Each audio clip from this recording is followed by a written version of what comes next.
champion would see through the picks and bans. One of the champs we talked about, Cassidy, he's gone. Yeah, Cassidy going to get the boot there by Kinga on the right-hand side, the red side here for game one. Vici on the blue side.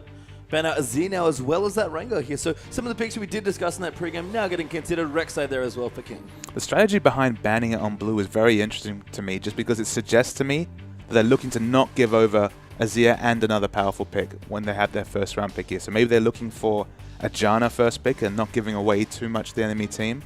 Unclear, but at least, you know, with Cassidy banned, Azir has a lot of favorable matchups. So it makes sense to ban it even on blue. Yeah, Thresh ban there as well by Vici, so they'll ban that one away. And King now going to get one last ban who's on. They do go with Nah, which is pretty solid ban here at this point. Still so many powerful picks open. Lissandra, very importantly, has escaped picks and bans right here. If we do see a Janna first pick for Mata, of course, so wonderful on that champion. Going to probably be the instant Lissandra, just because she's one of the champions with gap close that Janna can't really deal with. Rumble's been available. Rumble's been a first pick in many series yesterday, at least. A lot to pick from. I mean, that's sort of an argument to maybe just take the Lissandra here as the first pick. It's a strong flex pick. It doesn't get Mata's Janna into trouble if he wants that later on. I mean, Janna's a very important pick for Vici, but it'll be interesting to see. As you mentioned, the blue side first pick always tells you a lot. And it's going right down the wire right here. Wow, and Rumble actually, the consideration as their last pick, they lock it in. I think it's insane that you could potentially give away Janna and Lissandra. That would be so much power being given away. The reason why I actually wanted to see the Janna first pick is because Vici is so well known for that dandy Mata roam. And of course, Janna, she's so fast. She has that W. She, of course, speeds up her teammates. Makes it so easy to go in and get those deep wards almost risk-free. I mean, this is the Janna mull-over right here. There's some very powerful champions open to King. Yeah, and this is sort of the thing. I feel like coming into week one, if we go back a few weeks, that we just kind of said, okay, here are 3 strong champions, and that's all we really knew about the bans. But we've seen a lot more flavor out of the LPL. Lots of picks that aren't contested in other regions are contested here, and some of the picks that are popular internationally are popular as well. But Lissandra Jarvan will be the final first 2 picks. Janna Jarvan was available. You saw Janna being mulled over before Lissandra was locked in right there. I mean, I believe the statistic that was coming through that right now in competitive play, Rumble has a 57% win rate. Might have even been higher than that. It's just a massive win rate does Rumble have right now. So kind of makes sense to have that priority. They still get the Janna. They probably did not expect that in the second rotation. And now what exists to answer this Azir pick? Is it going to be the Fizz? Is it going to be a real AD assassin coming out of Assassin here? Yeah, we'll have to see here as Janna and Xerath the next 2 picks right there for Vici. I feel like having the Lissandra is fine for King. They expected the Janna. Picking Lissandra almost as a proactive counter pick works there as well. And King going to consider their next few options. We've seen a lot of that little Yordle recently as well, but so true to consideration also. But we'll see what King want to go for. Again, we've seen them play well. It's solid drafting and really good early game, so these picks are very important for them. Yeah, they were mulling over picking up a support, but they probably will lock in the Lee Sin here.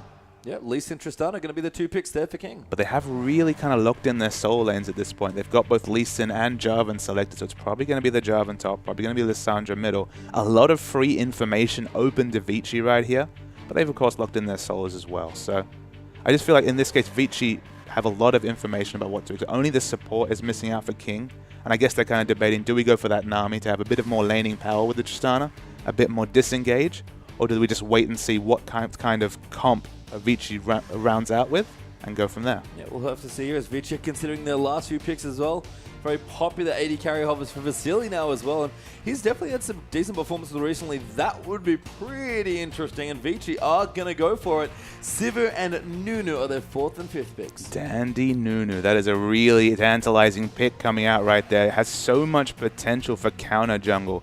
I think MLXG now really reevaluating his game plan this game because it's not going to be equal jungle pressure. He hasn't actually removed jungle pressure with this double lock-in right here. He's actually opened up the gambit for Danny to pull out that Nunu. I saw you kind of being interested at some of the picks coming out from Liam right here. You can go for any support on the board. Thresh is not open, sorry. I actually was just going to check that because that's been a very popular champion of both Mata and Liam as well. Kind of funny that they have to maneuver Lissandra probably to the mid lane now as well because they've got Jarvan and Lee Sin. They could go really crazy and put one of those ADs in the mid lane, but probably not going to do that. No, I mentioned it before. It's almost certainly going to be the Jarvan top, Lissandra mid. Plenty of Lee Sin jungle pressure coming out here, but Nunu versus Lee Sin is going to be very, very interesting. Yeah, Nami there as well, the last pick for King. So lineups rounding got nicely for both teams, but I feel like maybe the coolest thing to look at in this draft has to be the Dandy Nunu. Yeah, I mean, Nunu's seen a lot of success so far in the LPL. Only 1 loss coming out of EDG is clear love on that champion, but Beast especially has been wonderful on Nunu right here. it just puts a kind of a different dynamic to the game. Because Nunu, not the biggest ganking jungler. He can go in, throw a snowball, irritate the enemy laner, but hard to get those really successful ganks until you maybe use kind of his ability to take down objectives, to get aggressive wards down with that sight stone, and then the absolute zero in vision is a sight to behold sometimes. Yeah, I actually really like the AoE combo in general. The absolute equalizer there from the Rumble and the Nunu. There's a lot of AoE pressure you can put on. We've seen Janna Nunu as well be a really big zone control tool. So Snake, you mentioned with Beast Nunu, did this already. This is a really cool, very zone control, vision-oriented comp for Vici. Kind of exactly what we expect from Dandy and Marto. Actually, I mean, it's the kind of the additional effects to the absolute zero that actually get underplayed perhaps, between the AoE slow, the AoE attack slow as well, it has there. It can be used for that zone, the absolute equalizer, which you've coined there, very, very nice. And a lot of potential for a huge amount of magic damage burst, of course, with her tongue on that Xerath, no less. Yeah, pretty good against Tristana as well, trying to maybe dull a bit of that hypercarry action. Absolutely. We'll have to see here what we are going to go through. And a really interesting game between these two teams. Very curious to see how it goes, but we're going to get into it right after this.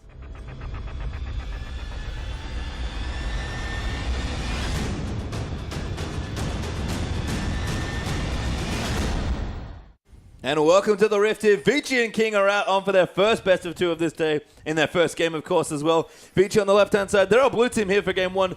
King over on the right. They'll be our red squad. And the Dandy Nunu has finally reared its head. We see that Yeti sauntering towards the mid lane right here. It'll be interesting to see what sort of level 1 action we have. If we follow the theory, King should be very proactive in the early game here, just because having predictable pathing on a Nunu just helps you so much in the early game. Oh, good ward kill there for King as well. So do draw first blood in a sense, taking that out, but they'll put a few more wards through the jungle with Vici, trying to defend this blue that's getting very heavily invaded now by King. Yeah, they have one very aggressive ward towards the mid turret here. You have to think they're going to go for the lane ward as well.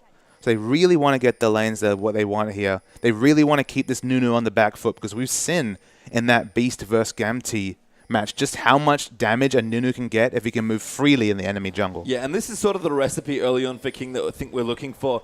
A lot of aggressive pushing through the jungle for vision, early wards down to spot the lane swap, put Whoosh on a hyper carry like Tristana. It was Twitch in the last game against Snake when they won. And, find your good lanes, get everything going, get exactly where you want to, and play a really solid 10-15 minutes and win from there. And all of that was on display in the match King had against Snake. The game one there, where they really out-rotated a Snake team, has been really on point with their rotations so far in the LPL this season. Strategically outthinking a team like Snake that's been so aggressive. Of course, we saw that wonderful first game against OMG with so many kills coming out of Snake. The power of Snake's rotations. They were doing some interesting thing. And Vici, they're looking for the re-engage here. Yeah, I mean, intelligently re-invading their own jungle so they can make sure that no one from King's there to steal the buff. But King with a beautiful ward placed down by MLXG, spotting all 5 members going through. They know exactly the lanes that they're getting, and so their jungle started pretty much how they wanted it to. Yeah, it looks like we're going to have standard lanes, of course, inverted across the map right here. We'll see the Rumble versus Jarvan matchup in the bottom lane and 2v2 action in the top lane. One of the reasons why I really did expect this Nami pick is just because it gives Tristana a bit more laning power. It has a bit of disengage for the late game, but it has that heal. It has kind of that laning presence that few other supports can really give to Tristana. They're still going to really struggle against this Sivir Janna lane, but they'll do capably. Yeah, Lucian will just complete his blue buff there as well. Didn't have too much help with Jarvan being down towards the bottom side of the map. So a little low in health there is MLXG, but he should be fine on Lee Sin. That was not what I expected. I thought King had gotten the 2v1 swap they wanted, but instead, Vici being very patient and grouping around the mid. They're going to get the lanes they want now, and we'll invert the standard lanes just like you mentioned. To some degree, it was quite a high-risk strategy, re-invading at that late time. They could have gone wrong. They weren't, of course, working with complete information, but it worked out. They get the lanes they're looking for, and at least in terms of lane matchups, they're actually quite far ahead. Yep, so it'll be interesting to see when they move around again to maybe look for that dragon around 10 minutes, but we'll farm up here. And Tristana, not too uncomfortable against Sivir, especially if they can keep the wave trimmed in a good spot and counter push a bit more in the mid as well. Even on CS there, the jungle is just doing their own patterns right now, so nothing major breaking out, although there's a little bit of an early CS lead here for Vasily. And in a 2v2, I do agree with you that Tristana versus Sivir is a decent matchup, but I mean, just reaching that minimum standard, you mentioned they're keeping the wave push. That's so difficult when you have, of course, the shield coming out from Mata giving effectively free AD. It's going to be scaling up towards a free pickaxe very soon, around level 5. And then Vasily will have free reign to push in here.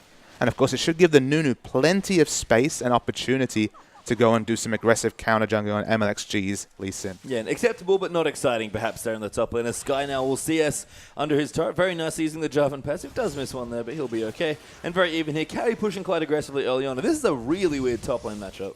Yeah, we have very aggressive pushing from both the top and bottom lanes. It's only Xerath that at this point is being pushed in. Once he gets a few more levels in the queue, he'll also be able to push out his lane. And with 3 pushed out lanes and Mata and Dandy on your team, the vision train might start coming very soon. Yeah, you kind of hinted at it already. Pushing out those lanes, give Dandy all of the space he could ever want here. He is going to Mundo it up a bit and go where he pleases. Just going to place some wards in towards the Grump and Blue intersection there as well. So hasn't done too much counter jungling, but again, have all of the vision and knowledge that makes Dandy just such a good jungler. A lot of mobility on this Vici team here between the Blood Boil and, of course, all the movement speed that Janna gives on the hunt coming out from Sivir. You don't really see the AoE wombo coming out of the Equalizer right there.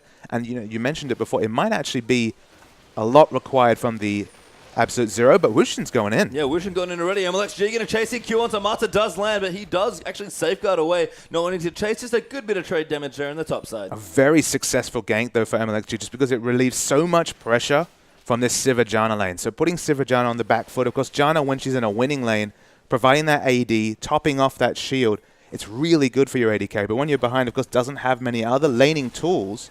So it's a massively successful gank there for Lee Sin. Yeah, Carry in the bottom, getting aggressive onto Sky, but they'll just trade hits back and forth here. Carry actually ahead by a couple of CS, so doing well here, pushing hard into the bottom side of the map. Vasily did also burn his 2 summoner spells, by the way. Does go back and get a pickaxe, so he'll be a bit happier here as he returns back to the top lane, but looks like King is going to swap it back. Yeah, I mean, Sky and Carry is a very farm-oriented lane just because Jarvan, he works best against really squishy champions that he can instant burst down if he gets a bit of early AD.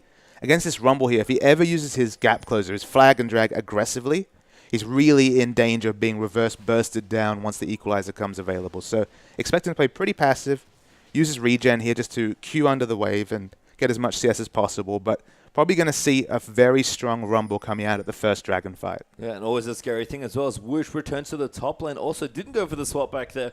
Instead pick himself up his own pickaxe and returns to farm in towards the top lane. So King have kept their turret up the top pretty healthy, I believe, but Woosh has suffered a little bit on CS early on. Mid lane as well, dead even actually as they build up to what we can only assume is a early Morellonomicon. Yeah, absolutely, double Morellonomicon, very likely between these mid laners. That ult there, Lamb could be in trouble. Last ball does land, the flash comes through, and Vasily, that one auto attack was not enough to kill the Nami. Yeah, the roam from her tongue is different from a Kassadin roam. He just needs to go about halfway up the river right there. Gets so much damage down. It looked like that last ult charge might even have killed Nami there, so had to flash.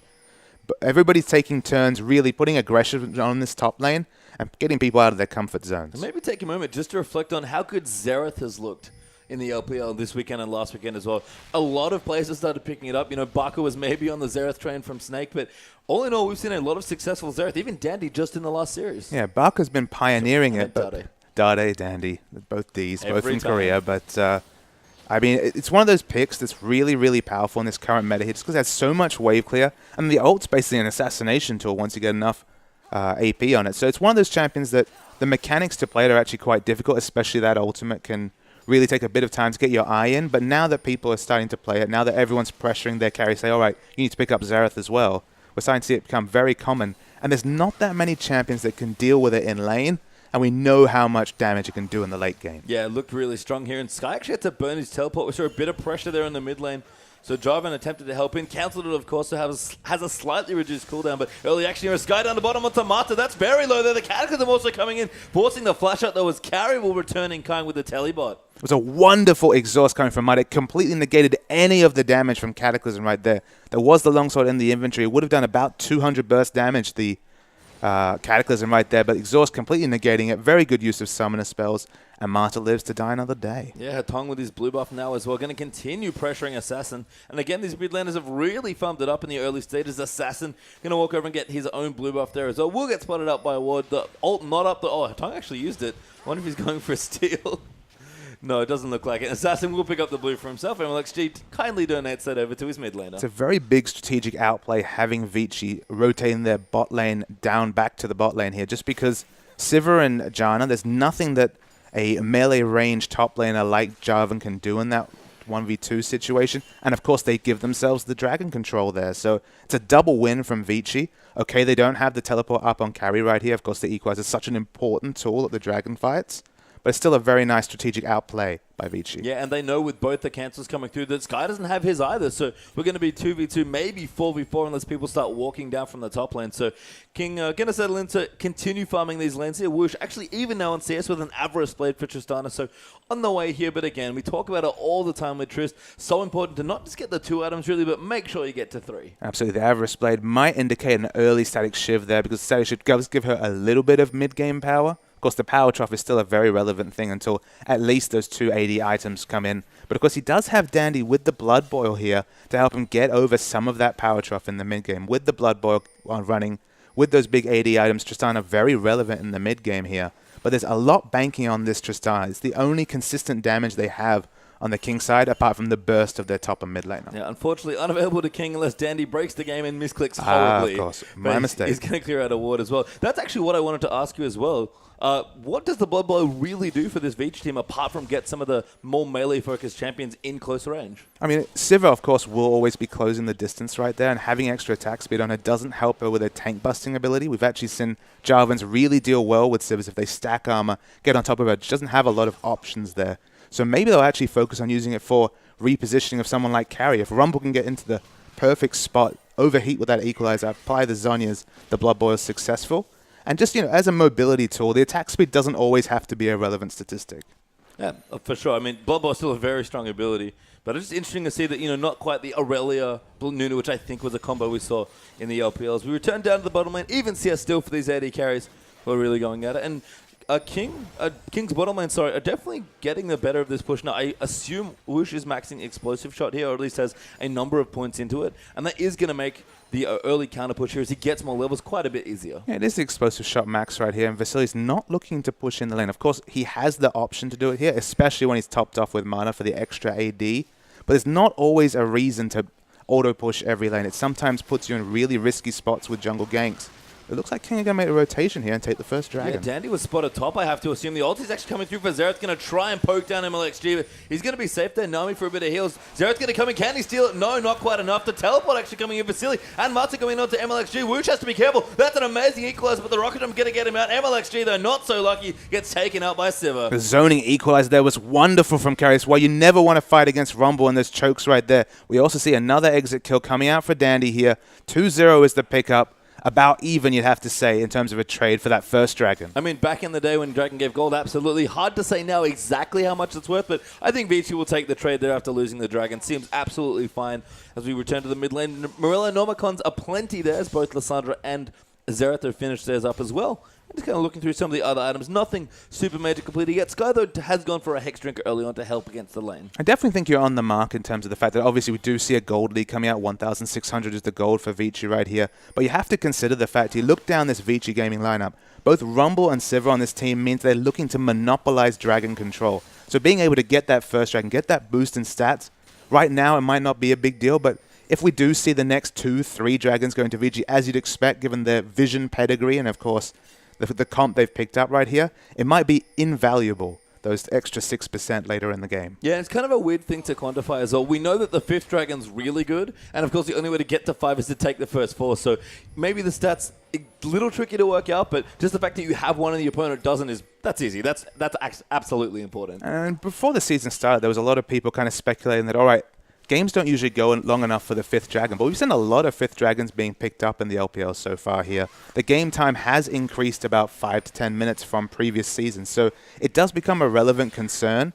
And it is that 1st, 3rd, and 5th dragon that have such a big boost in power, whether it's the 1st dragon and the sheer attack damage and AP statistics, the 3rd dragon and all that rotation and closing speed you get with the movement speed, and then the last dragon, my goodness, it really gives you quite the boost in power. Yeah, not just a cool visual effect. We've seen games completely flip on their head because of that buff. As Assassin in the mid just dodges the stun there by Hatong. Dandy off to the side on his Nunu looking to get aggressive, but Assassin not going to have any of that here on Lissandra. With a decent 10 CS lead, is very happy farming up the mid. I mean, Xerath in any lane matchup, if he's 10 CS behind, is just fine for him. Of course, he's going to pick up that needlessly large rod, and that's usually when he can really clear waves aplenty and still have a lot of teamfight relevant damage. I mean, in terms of items, there's not any huge spikes to speak of. We don't quite see them double magic penetration on carry just yet. Maybe we'll have it in time for the 2nd dragon. The Merlin comments finished for both the mid lanes as we'd expected. and just a lot of farming going on between the AD carries. Yeah, looks like Carry and Sky just going to duel a little bit here as well in towards the top. See, it's pretty even though. Never mind, look up and Carry's actually 20 ahead. It's looking good there with the early Seeker's Arm. Got to help mitigate some of Sky's damage. And double magic resistance items there for Sky. He's definitely showing that I'm struggling a little bit here against the early Rumble pressure. Well, it's one of those issues that Jarvan's quite a linear champion. He's going to use his EQ and R to engage a team fight potentially from over 1,000 range. You see a lot of people poking on the mid lane here. He's going to have to walk through a Rumble Equalizer, through the Absolute Zero, to some degree through Xerath's damage right there to get on top of that AD carry, so he needs that early magic resistance. Dandy popping in there with the ultimate from Xerath as well. Can he dodge the last bot? It's not enough damage. The tier 2 turret shield actually helping out there, but a really nice little play there from Vici to try and get a pick. And Tong was actually sitting on just over 1,600 gold. That needless large rod would have been the difference right there. Very nice movement from Dandy. The aggressive wards start coming here, Patreon. This is what we speculated before the game.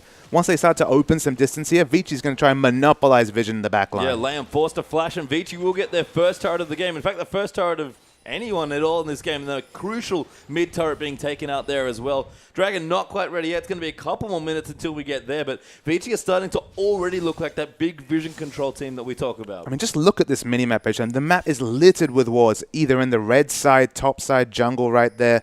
All of them aggressive wards, and this has been Vici's standard. Whether they're winning or losing, they always have wonderful ward control, and that opens them up to getting back into games, to contesting every objective, to strangling enemy teams out of any possible advantage. Yeah, Wuxo does have a BF sword now for himself on the Triss, so getting a little bit better here. Again, Tristana does take quite a while to power up, but looking good so far.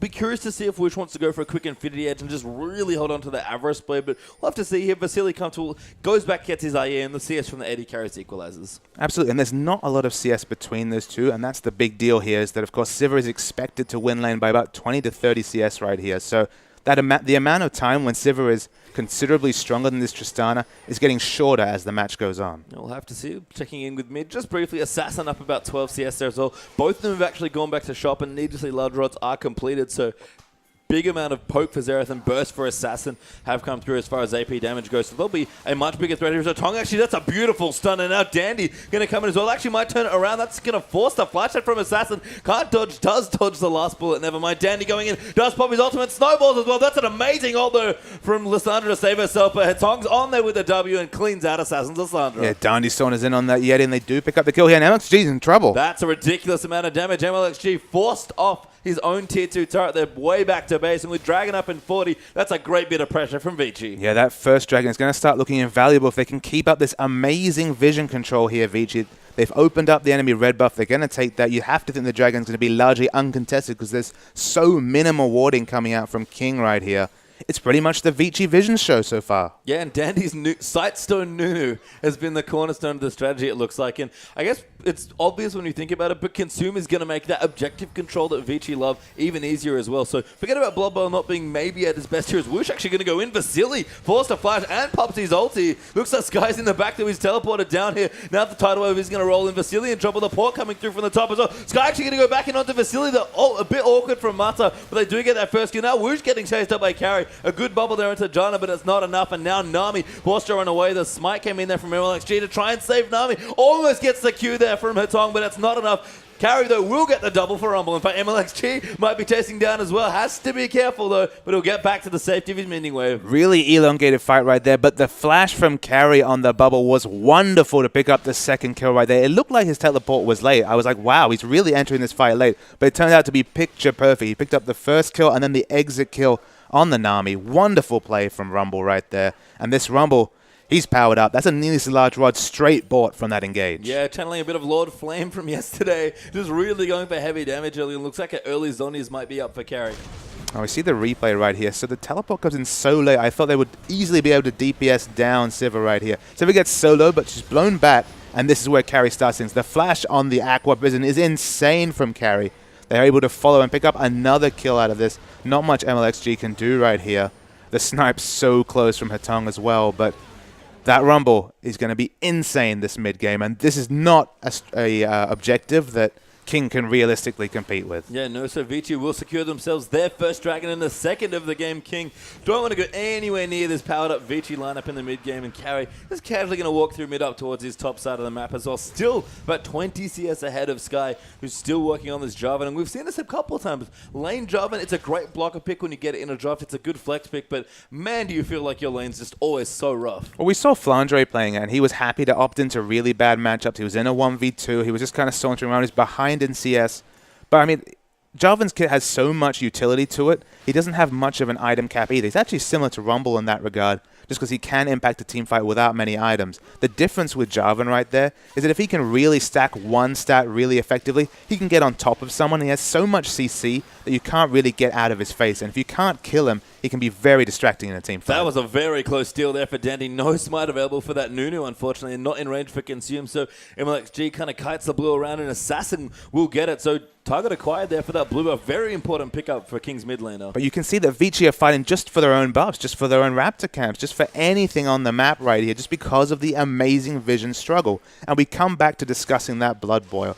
It's not for Tristana, okay. I've worked that out so far, pastry time. But what it is for is it doubles down on Vici's movement and the map movement. They're so good at going into the enemy jungle and getting those aggressive wards, and they're able to do it consistently with so much mobility. On the Hunt available, Blood Boil available. Already a very mobile champion as Carry. It's only really Hetong here who's a bit of an immovable artillery, but when he has so much freedom to farm safely, to get those big AP items, he already has that death cap here at 20 minutes into the game. He's going to be able to wave clear happily while he watches the rest of his team go off all over the map. And I love the item choice from Hetong here as well. Rabadon's death cap has been completed, not the Zhonya's that we almost expected from a lot of standard AP mid laners. So going to be going for full damage in the mid game here, and that really plays well into Vici's comp. They've got a lot of mid game power, and if they're going to have to start pressing, they have to press now, but they're already 7,000 gold ahead. I've had a few choice words for the Xeraths that have gone for that, gone without a zone. It's gone for the death cap because the damage there not as relevant as the stasis. But Xerath's all about sitting back, doing damage from a long distance away. He doesn't need to rush the Zhonyas. He's happy just to get the AP because the longer that he can wave clear while his team invades the enemy jungle, makes them contest every objective, eventually that vision will lax from King. Eventually there will be that free Baron that we don't see so often in competitive play. But if you never have a chance to go on that side of the map, what are you to do? We'll have to see here as Dandy is just farming away the Krogs. Counter jungling them, he'll take that with Consumer. MLXG tries to defend but cannot get the big Krug, and he'll walk away with a bit of gold to speak of there, but nothing much. And I think the best way to illustrate what's happening in this game is we see Vasily split pushing down the bottom. Just look at the mini-map, Papa Smithy. Everyone from King is basically in their lower third of the map. And there's so many nice defensive wards available here for Vasily that he can basically do whatever he wants. The Janna comes next to the Vasily. They have so much mobility. They can pop on the Hunt if there's too much pushing. And even Hetong zoning right here, stopping anyone from entering the lane. It should be a free objective. And getting that inner turret there in the bottom lane, the Baron Vision, it was already in a wonderful situation, but it's just starting to extend. I mean, we're bordering on a flawless as Woosh almost gets sniped out by Hetong's ulti. Was a couple of damage away from getting all rocket jump straight back to the fountain and try and get that health back. But I'm just noticing now as well, Vici played such a strong game that they're looking at a flawless victory potentially. Yeah, flawless victory. No kills on the board, no objectives, the one dragon we have to mention. Nope, never mind. The dragon does ruin the streak, but still a strong performance. Absolutely. It's not going to be a complete shutout, but it's not going to feel much better. That's not really much of a consolation prize for King at this point. No, and King with a lot of aggressive champions here. I mean, Tristana does need to power up, but Lee Sin, Jarvan, and Lissandra all have really strong quick. That's a good kick back onto the facility. He flashes out, though. MLXG just gets eaten there by Rumbles. Damage the tidal wave in a little late, and Danny just speeding in with on the Hunt. We'll throw some snowballs out under the tier 2. Yeah, choosing a team fight is not what King want to do right here, but they can't really afford for the siege to come through and for them to lose turrets. We see Dandy styling the mid lane a little bit with the dances on Nunu. That's kind of indicative of the fact that King are kind of in a bind. They can't really do anything at this point but watch their turret fall. And respect to MLXG, that's sort of the play you have to make there. He got a good target for Vasily, but Vasily did have his flash available. If he did it again in a minute, that might be a different story, but he was able to get out easily. Vici take another turret here in this game. Now 5-0 in turrets and 7-0 in kills. Dragon up in a minute 35, and King struggling a little bit, have not had the big, strong landing phase we might have expected. It's one of those Season 5 situations where you look down the items in the CS right here. They're doing very respectable here at King in terms of picking up items, in terms of staying even despite having such a vision disadvantage. But the big issue is that when it comes to movement on the map, They're completely strangled out. They're fighting just to get to their own Raptors, and that's a huge issue for the team. Yeah, and the gold lead is actually sort of ridiculous for Vici. Despite, a relatively low-score game, you might say, especially for the LPL, they're almost 10,000 gold ahead here. Lamb's just going to get eaten there by Carry. Flashes right in his face and smacks him with the overheated rocket. And that 10,000 gold is mostly going to be the global gold there, Page Time. If we tab over to gold right here, the difference between the supports, which is usually the biggest indicator of how much global gold's out there, is 1,800 gold, which at 23 minutes is a massive advantage. And that all comes from knocking down turrets. 5 down already. This 6th outer turret, not long for this world. And impressive to knock down turrets with a Sivir, who does not have the longest range, but the Xerath and the poke from Sivir as well. And just the control that Rumble and Nunu have with zoning as well. And, of course, Marta's disengage. This is actually a surprisingly good siege comp. It doesn't have the engage in an open place. If there was an even amount of turrets down, they'd find it very hard to pick the engage they want. But if you're whacking away at the turret and the enemy has to engage on you, the disengage and space control is so much more relevant for Vici. If they were behind this game, they'd struggle with this comp to make something happen.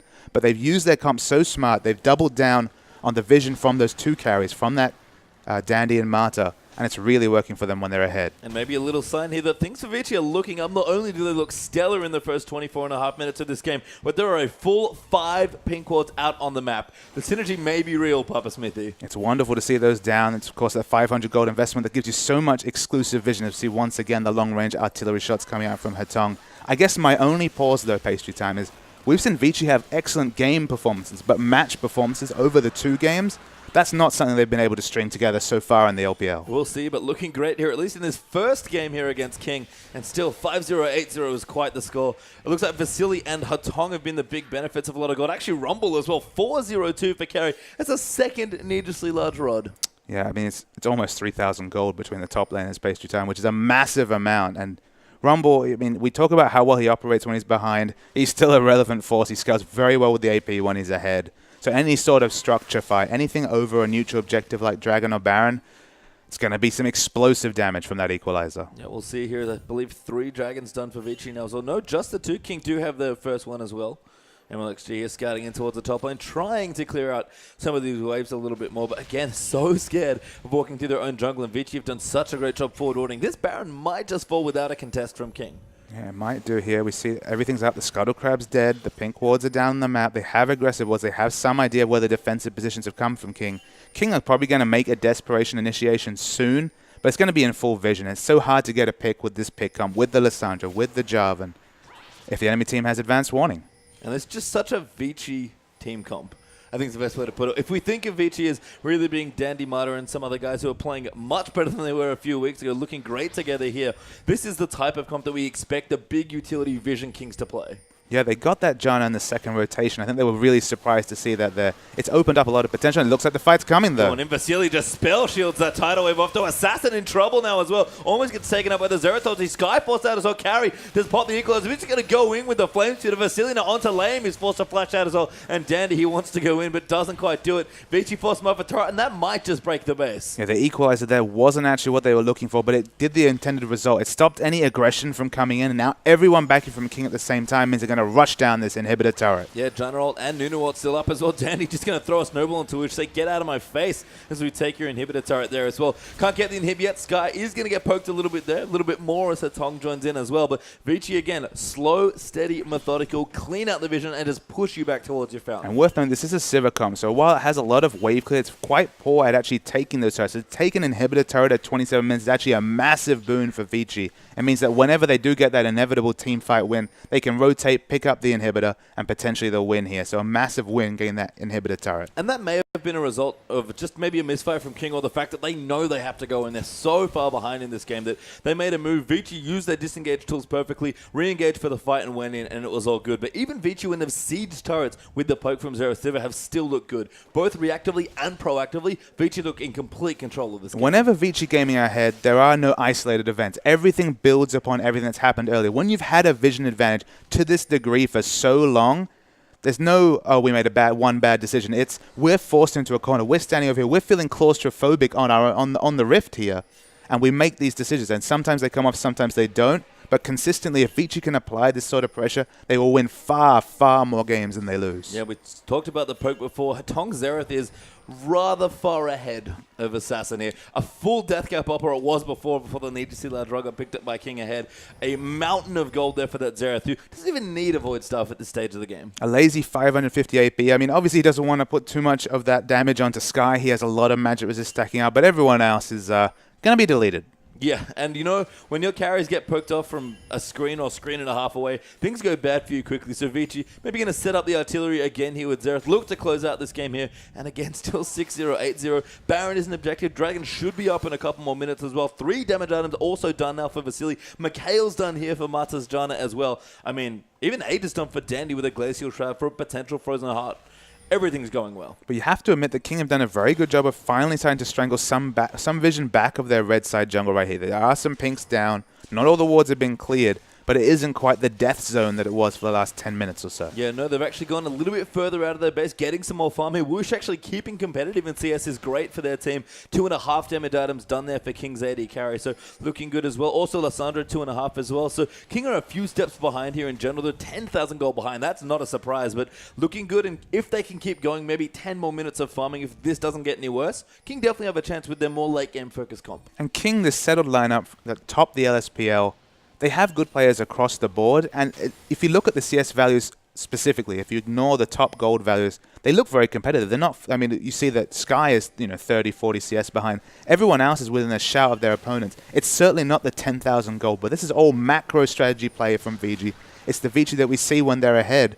And they're really just outplaying them strategically here, King. And maybe a big question then, we talk about King as being such a strong early game team that use that strength and momentum to carry themselves in. King are well and truly behind in this game, but they've got tools if they take it late to win. The question is, from that position, with the start they have, can they actually do it? I have to question it. And King, for all their early game prowess, when they're ahead, they look great, but they just haven't had a lot of other strings to their bow. They've really struggled to have an identity in games where they're behind, which is kind of a query to me, just because this is an old Chinese lineup. There isn't the same communication issues right there. I think they just need to work on their mid to late game shot calling, because consistently they just haven't found a way back into games. Look, Harry's going to make his way in towards the Baron pit now. He's almost level 16. He's got way too much gold there with 2 needlessly large items, a Haunting Guys, and the Sorcerer's Shoes, looking towards a potential Void Stuff with his Amp Tome as well. Vici just casually setting up vision around this Baron. They'll camp a brush if they need to. They're not wasting any time. Tong even just going to unleash the ulti for a bit of poke. Hits, I think, no one. Maybe even checking for vision of Vici onto Baron. There's not many times when you can say this, but I believe Carrie's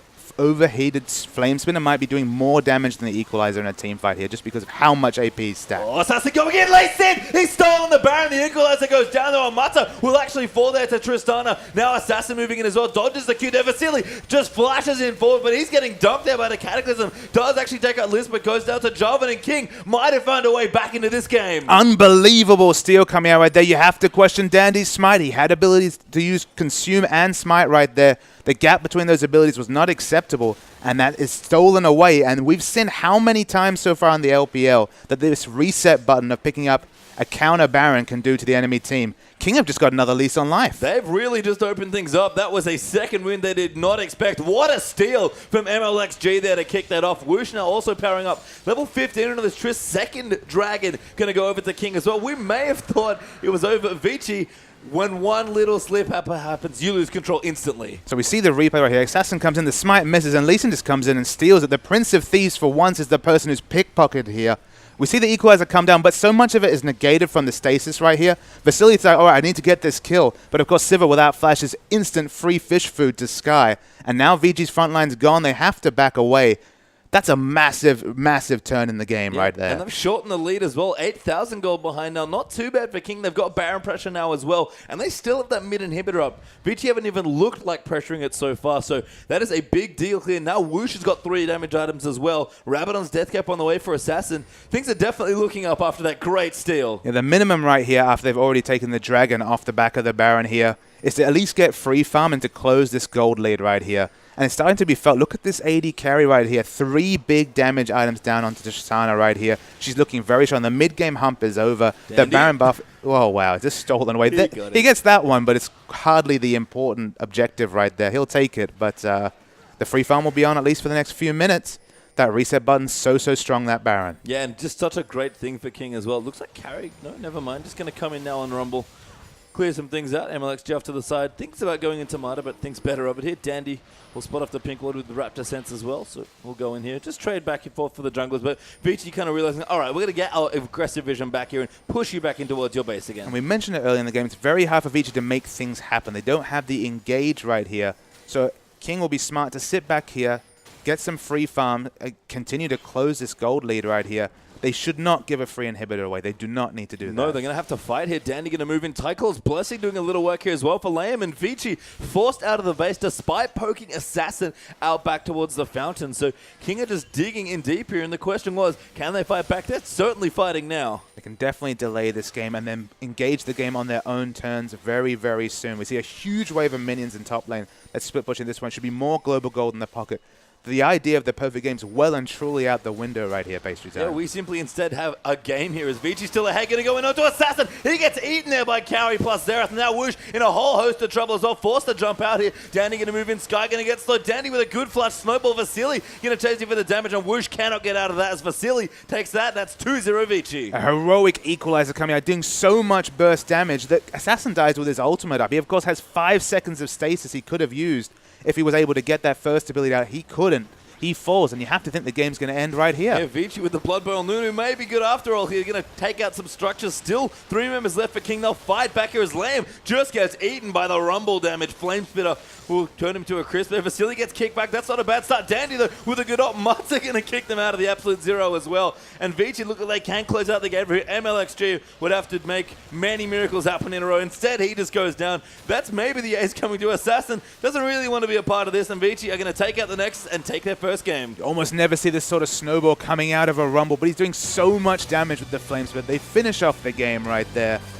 The vision play from Vici that game was textbook. It's the sort of thing that any competitive team could look at and get an idea of how to snowball a lead purely from wards. Getting so much gold advantage without just being ahead in terms of CS right there was super impressive from Vici. Yeah, and it's one of the things is that, man, it's so impressive to watch good teams play when they play like that. When you just strangle someone out, starve them off the map, and clean out all the resources for yourself, it just seems like the team looks untouchable. You know, we don't see flawless games in competitive league very often, but that was close to one until the misstep. And that's a weakness that Vici did not want to have to show to King. And Vici has been strong to a misstep all the way through the LPL. That was the 11th game that they've played.